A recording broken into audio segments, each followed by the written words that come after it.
Well, what's going on, guys? We're gonna be lowering the Hayabusa today. I'm thinking to do 1 inch. I'm not doing this so I can be like the cool kids. I'm doing this so I can touch the ground better, because I'm on the chaparrito side. So we're gonna be lowering the front and the back. On the front, most motorcycles, you can just loosen the clamps here. But on the Hayabusa, of course, I made it dopey here. You can't do that. You can't slide the forks. So the fix for that is this. So this is gonna replace this. Only thing, when I ordered this, the seller had pictures. It said like Hayabusa here, and it had the Hayabusa kanji logo. He ended up giving me a discount, so I kept it. And these adjustable links are for the back. Like I mentioned on the previous video, it's got the Hayabusa logo. Okay, so I'm gonna take a measurement under the bike here. Nice view. I'm gonna pick up a point here. It's gonna be this one. I'm gonna measure from the ground to over there. So that's gonna be about 5.5 inches. So I got 5.5 inches here. When I'm done, that measurement should be 4.5. Okay, first things first, I'm gonna take off this plastic thing again. Next, I'm gonna loosen my controls. There's two 8mm bolts here, two here. I'm gonna take these off. But before I take those off, I made a little mark here, right there. So this way I know where it was before I took it off. Okay, so next I'm gonna loosen the horn. It's that nut over there. Surprisingly, it's a size 11. And then I'm gonna come under the bike and loosen these two 10mm bolts here, so I can remove the horn and the cover. So when you loosen the horn, you want to hold it with one hand and then loosen it, because otherwise it's gonna be twisting on you.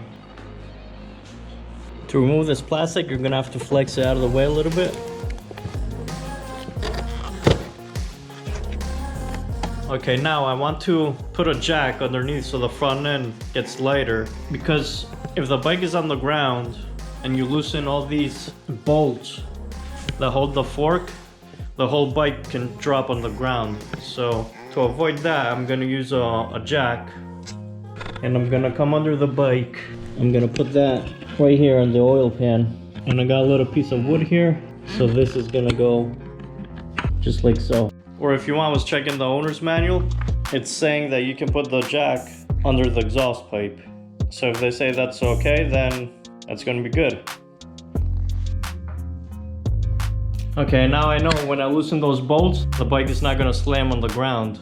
And it makes it a heck of a lot easier if you use a rear stand, because that keeps the bike level, makes it really steady. Now I'm gonna remove the handlebars. It has two bolts here.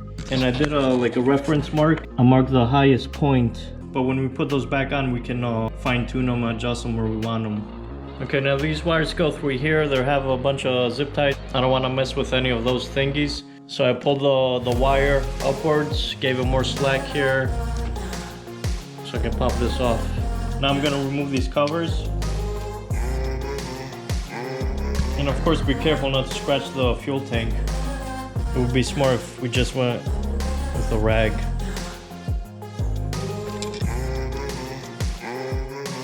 Now I'm gonna remove these 4 bolts, and underneath I have a nut, size 14mm. And these puppies are pretty tight, so make sure you don't smash the gas tank when you loosen.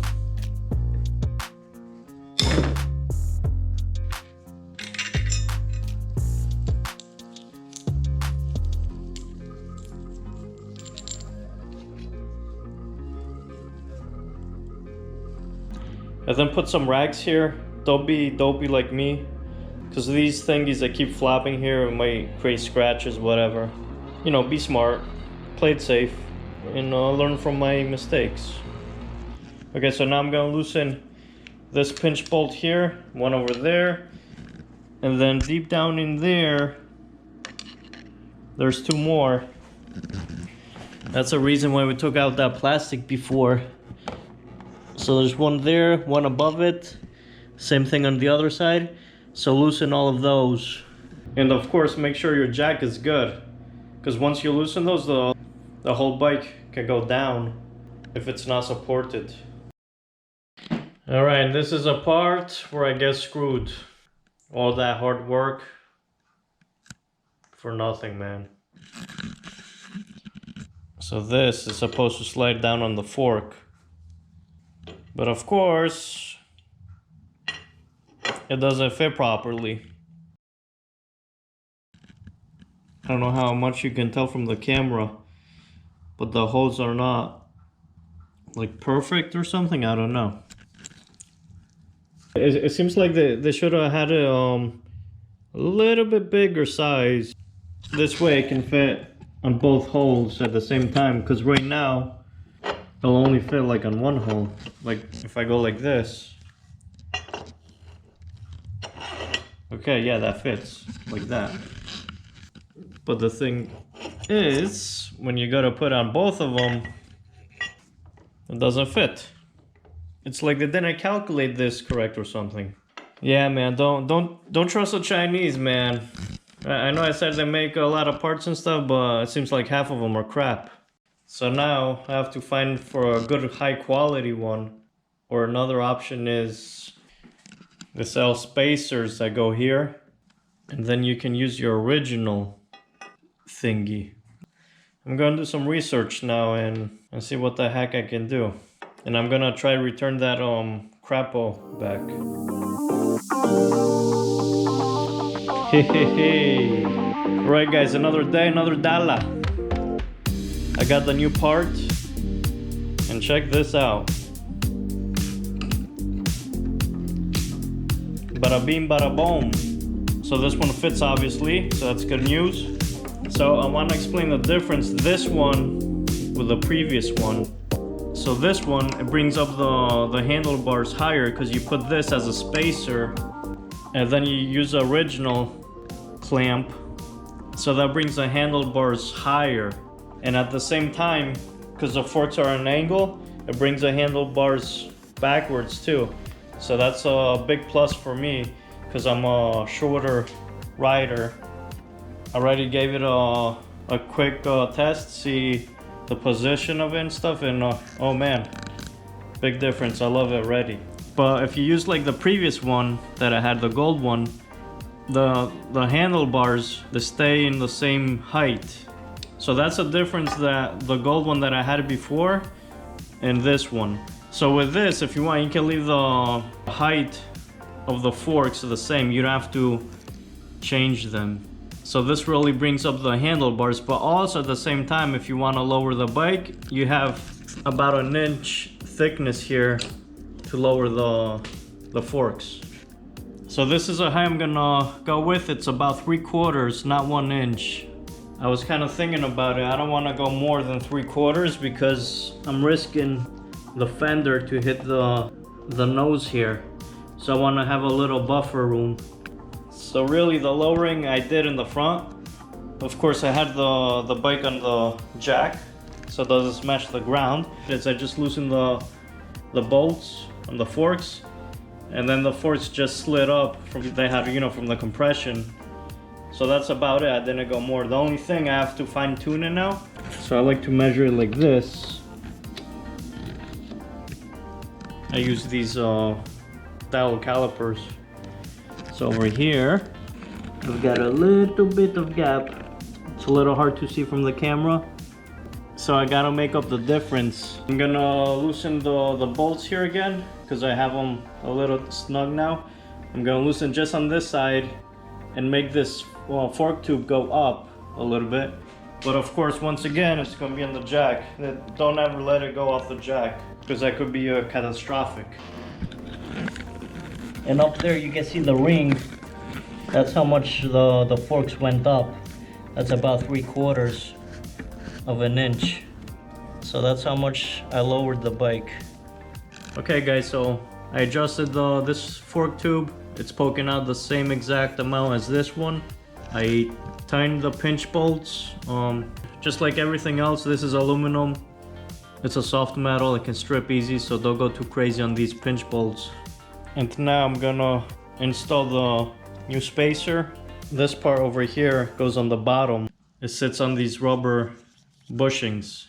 But before you put this on, as you can see, it has play. So what you do is you reinstall these plastic thingies that the bike had when you took it apart. So they go this way. One over here one over here. And then you put this on. So that centers the spacer. And that spacer thingy, it comes with a longer bolt. But of course use the washer again.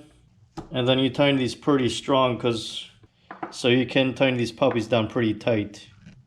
And the little tip here, because this is up higher now, this wire makes it a little hard to install the everything. So it's easier if you put this on first. And this is just for the left side. If you put this on first, just go like that. And stick a bolt in there to kind of hold things in place, because we only have 2 hands. And one more thing, when you install the handlebar, it has a notch here. So that kind of centers it in and out over here and the angle of it. So don't be too worried that you're not gonna put in the same spot, because more or less that's gonna end up in the same place. Okay, and when you tighten those pinch bolts, do a little at a time on each side of the forks. Don't just crank up one bolt, because you might be twisting the forks and then the bike might pull on one way or the other. But if you do, there's gonna be another episode how to fix that problem. Like if you have an alignment problem, we're gonna see how to fix that issue if the bike pulls. And then when you put the levers on, these caps, it says up. So put those in the up position. Okay, so the front is done. And now we're gonna lower the back. So the first thing to do in the back is remove this fairing. It has one bolt here that goes right there. And then over here, you got these 2 clippies. One goes here and one on the other side. When this is on, what you do is you just go like this. Under the bike, I'm gonna take a rough measurement. You can pick any spot you want. Like you can go on this washer, the bolt. I'm gonna go on this bracket right here. So that's 7 1/4 right there. I'm gonna write that down for my reference and go on from there. So really this is how much I'm gonna lower the bike. That's 3/4. And in metric world, that's going to be about 2 centimeters. It's always gonna be like I have this wood underneath my shoes. It doesn't seem like much, but it's enough to make me touch the ground better and maneuver the bike easier while I'm parking and stuff. And the way the bike is gonna be lowered, we're gonna remove these dog bone thingies. It has a nut here and a nut here. It's easier if you have somebody from the other side holding it so it doesn't keep on spinning on you, or if you use a impact gun. So this is gonna come out and it's gonna be replaced with this. Now the way this works is the longer you make this, surprisingly, the bike gets lowered. That's because the way the suspension is designed here. So if you think about it, if this part was longer right here, it's gonna push on the swing arm up, which in return lowers the bike that way. So that's how that works. But before you take this off, we're gonna put the jack here again, because once you take these off, the bike is gonna slam on the floor if there's no support underneath. Okay, I have the jack holding the bike, the kickstand on the other side. I pumped the jack up until I found the sweet spot where there's no more load over here. And these dog bones are gonna come off easier, just like that. If you're looking into weight savings, I don't recommend this. It's quite heavier. This is aluminum. This is like strong bull metal. They do sell aluminum dog bones with a couple adjustment holes. But I went with this one. It's more precise adjustment you can do because it's adjustable. Now I'm just gonna do a rough adjustment on the bench. I'm gonna do this just a little bit longer. I'm gonna do the same thing with the other one. And now I'm gonna clean this area here because it has a bearing in there. It has needle bearings. When I slide this bolt out to the other way, I don't want those to go in the bearings. So these bearings in here, it would be nice if you can put some grease. What you can do is slide this pin out, but if you slide it out all the way, there's a risk that these needle bearings might fall out of place, and it can take you like a week to put them back together. So I'm gonna slide that pin just like that a little bit to one side. I'm gonna put some grease and then slide it over to this side and put grease on the other side as well. This way I don't risk having those needle bearings falling out of place. So the same I did here, I'm gonna go ahead and do over there. Now it's time for the links. This is gonna go this way. So this part here is gonna be the highest point, and same thing on the other side.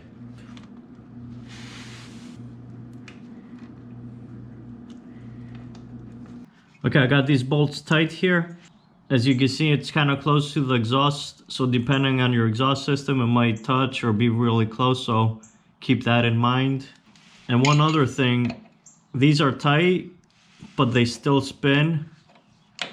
Don't let that trick you, because all it's doing, it's spinning on this bearing. This is like a bearing here. You can see it moving too this way.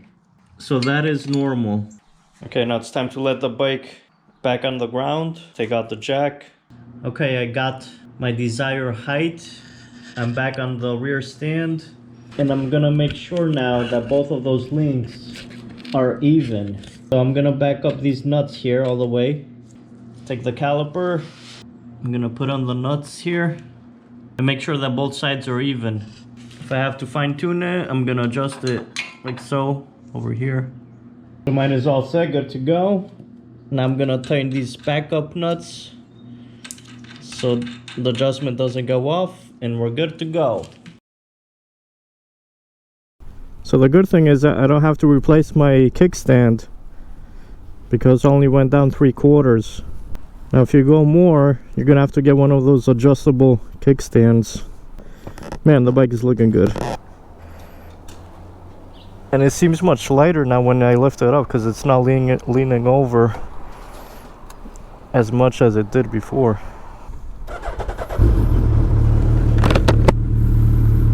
And the spacer I put here, it made a huge difference. I'm much more comfortable now because I'm a shorter rider. The Hayabusa, it's a pretty big, long bike, so I had to lean over quite a bit before. Now it's like perfect. I'm 5'6". If you're around my height, I do recommend using the spacer. It's day and night, so much more comfortable because it brings the handlebar higher, like I said before, and closer to you. It's just a little bit, but it makes the difference. It hits a spot. When you lower the bike, the handling changes, they say. Now in my case, I only went a little bit, just enough so I can step down better. Honestly, I don't tell a difference. Now if you go excessively too much, you might tell a difference, but I mean, it seems good. Honestly, if I rode it now and before and I didn't know, it would be the same to me. No difference whatsoever.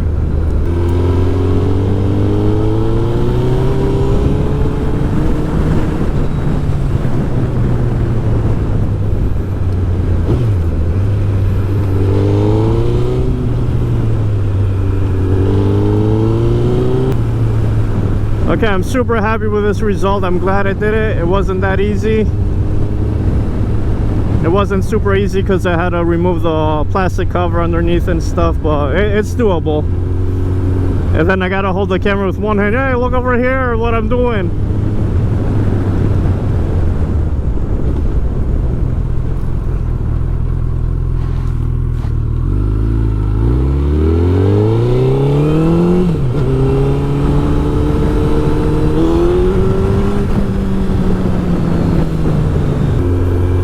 Oh yeah, I don't tell no difference with the handling. It's like, it seems the same to me.